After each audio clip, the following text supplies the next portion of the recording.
السلام عليكم ومرحبا بكم معايا من جديد على قناه عالم خديجه. كنتمنى تكونوا بخير وبصحه جيده ان شاء الله وانتم كتشاهدوا فيديو اليوم. الا كنتوا كتزوروا القناه لاول مره ما تنساوش الاشتراك في القناه وتفعيل الجرس باش توصلوا بكل جديد. اليوم ان شاء الله غادي نقدم لكم وصفه من اروع الوصفات المغربيه لعلاج الشعر المتضرر من الصباغه ومن الحروقات ديال السشوار والشمس كذلك. فهاد الوصفه هذه كتحد لينا كذلك من التساقط ديال الشعر، كتغذيه كتعطيه نعومه ولمعان وكتقويه، لان الاعشاب كلها اللي غنستعملوا فيها كلها مفيده للشعر. لان هذه الوصفه هذه وهي وصفه الطين المغربي او لا وصفه الغسول كما هو معروف عندنا في المغرب بالاعشاب. فاول حاجه غادي نحضر واحد المحلول اللي غنستعمل فيه الاعشاب التاليه. فعندي هنا ملعقه من الخزامه، ثم ملعقه من الزعتر اللي كيجي على هذا الشكل. فهي كل اعشاب معروفه. نفس القياس ديال الورد، اي ملعقه كبيره من الورد، ملعقه كبيره من القهوه،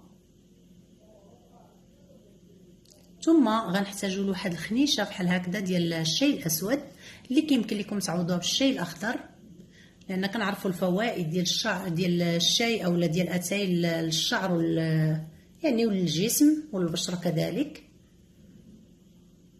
فهو كيثبت لنا الشعر من الجذور. واحد الكاسرول غادي نوضع جميع الاعشاب اللي عندي تاع الورد ثم الزعتر ثم الخزامه ثم ملعقه كبيره من القهوه. فانا غرضي من هاد القهوه ومن الشاي، ومن بعد غنستعمل حتى الكاكاو المر اولا الشوكولاط الاسود المر. نسيت ما قلتوش لكم في المقادير، ولكن ما غنستعملوش يعني ما غنغليهش مع الاعشاب. هنا بعد ما وضعت جميع الاعشاب فغادي نضيف لهم تقريبا واحد 400 حتى 500 مليلتر ديال الماء، يعني الماء الكافي اللي غادي نطيب فيه هذاك الاعشاب صافي. وغنوضعهم على النار متوسطه حتى كيغلاو وكتطلق ليا الاعشاب مزيان في داك الماء وكيتغير اللون ديال الماء. وعاد غادي ندوز باش نكمل الوصفه. هنا بعد ما غليته فكيتبدل اللون ديال الماء، كيولي على هذا الشكل هذا، كياخذ اللون ديال الاعشاب كلها اللي ضفنا المحلول. من بعد غادي نغطيها ونخليها تبات ليله كامله حتى كتطلق ليا الاعشاب كلها الفوائد ديالها في داك الماء. وعاد غنصفيها اليوم التالي، غادي نصفيها وغادي نحصل على هذا المحلول هذا اللي اللون ديالو ولا اسود اولا كحل.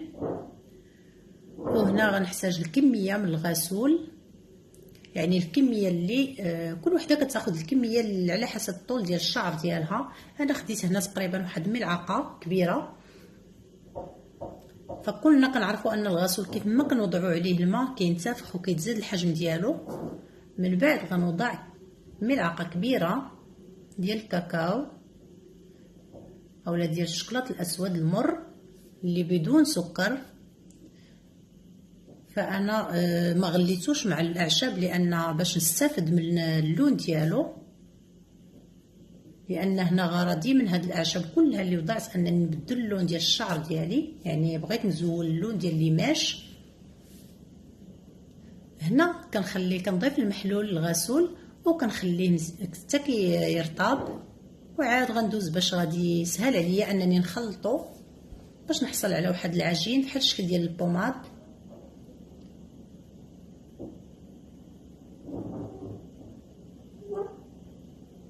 هنا كيف شفتوا فسهل عليا انني كنخلطو، وكيف شفتوا فالحجم ديال الغسول ضاعف.